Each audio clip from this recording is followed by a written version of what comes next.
Halo Sobat Onet, di tahun 90-an, film laga merupakan salah satu genre film paling populer.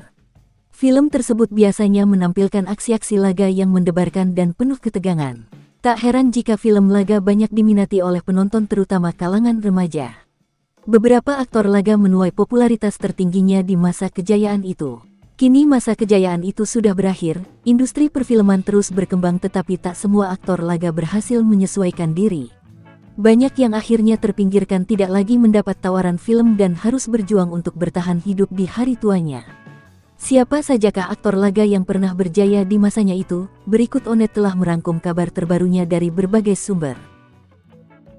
Chairil JM dikenal luas melalui perannya dalam berbagai sinetron kolosal dan film laga pada era 90-an, ia memulai karirnya di dunia hiburan sejak tahun 1984 dan telah membintangi puluhan judul film serta sinetron.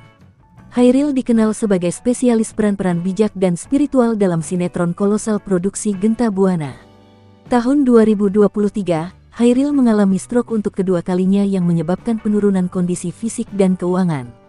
Ia sempat mengalami kesulitan dalam menjalani aktivitas sehari-hari dan memerlukan bantuan dari rekan-rekan sesama artis untuk biaya pengobatan. Kini Chairil JM sudah pergi untuk selamanya, meninggal pada Kamis tanggal 5 Juni tahun 2025. Kepergian sang aktor membawa duka mendalam bagi dunia hiburan Indonesia.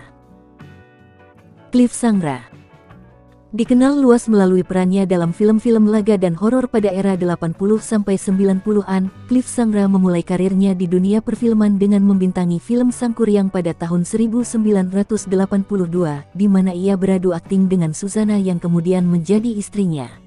Cliff menikah dengan Suzana pada Mei tahun 1983, pernikahan mereka berlangsung hingga Suzana meninggal pada tahun 2008. Setelah kepergian Suzana, Cliff menikah lagi dengan Nana Mahliana Hasan pada tahun 2009 dan dikaruniai 2 orang anak.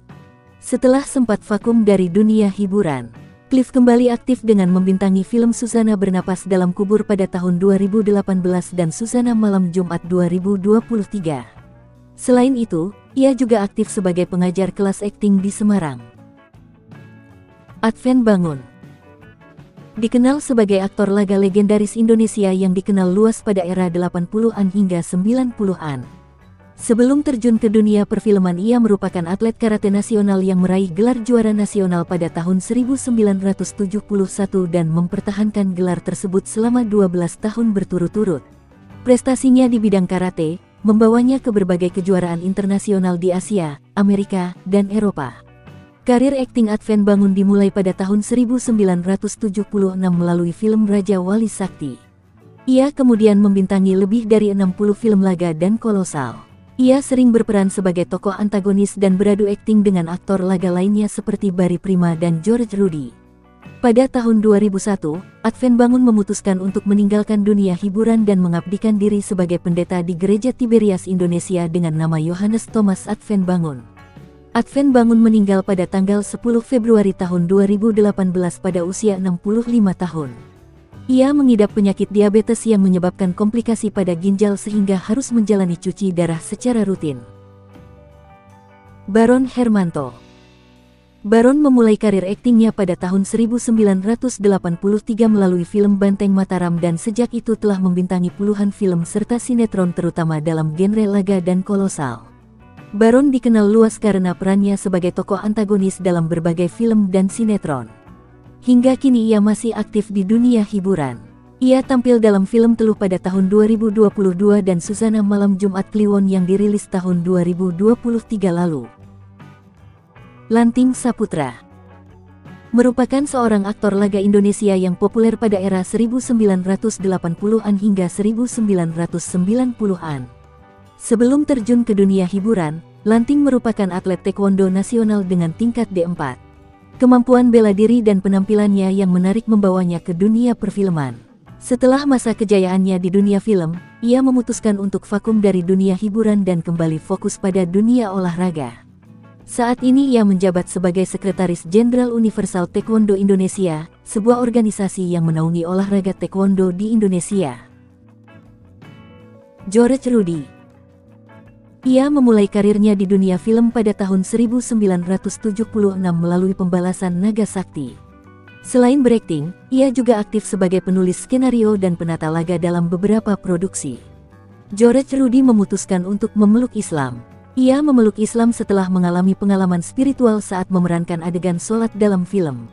Proses ini membawanya untuk belajar lebih dalam tentang Islam hingga akhirnya dibimbing oleh Buya Hamka dalam proses mualafnya. Sejak itu, ia dikenal juga dengan nama Abdul Hadi.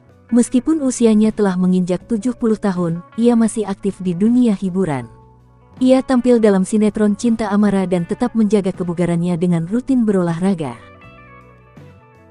Willy Dozan memulai karyanya di dunia film pada tahun 1977 dan mencapai puncak popularitas pada era 1980 hingga 1990-an melalui berbagai film aksi, baik di Indonesia maupun di luar negeri.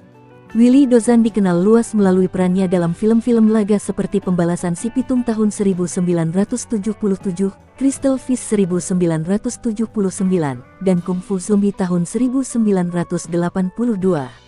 Ia juga membintangi sinetron populer Deru-Debu pada tahun 1995 sebagai Igo yang semakin mengukuhkan posisinya sebagai ikon aktor laga di Indonesia. Meskipun usianya telah menginjak 68 tahun, Willy Dozan tetap aktif di dunia hiburan. Ia terlibat dalam berbagai proyek film dan sinetron, serta aktif di media sosial untuk berinteraksi dengan penggemarnya. Barry Prima dikenal luas melalui perannya dalam film-film aksi laga. Ia memulai karirnya di dunia film pada tahun 1978 dengan film Primitif. Sejak itu, ia telah membintangi lebih dari 70 film. Kemampuan bela dirinya yang mumpuni hasil latihan sejak kecil dalam judo, jujitsu, dan pencaksilat membuatnya sering melakukan adegan laga tanpa pemeran pengganti. Meskipun usianya telah menginjak 70 tahun, ia masih aktif di dunia hiburan. Dengan karir yang telah berlangsung lebih dari 4 dekade, ia tetap menjadi sosok yang dihormati dan dikagumi dalam industri hiburan Indonesia. Fendi Pradana dikenal luas melalui perannya dalam film-film kolosal dan laga pada era 80-an hingga 90-an. Namanya melejit setelah memerankan tokoh Brahma Kumbara dalam seri film Saur Sepuh yang sangat populer di masanya. Selain film, Fendi juga aktif di dunia sinetron.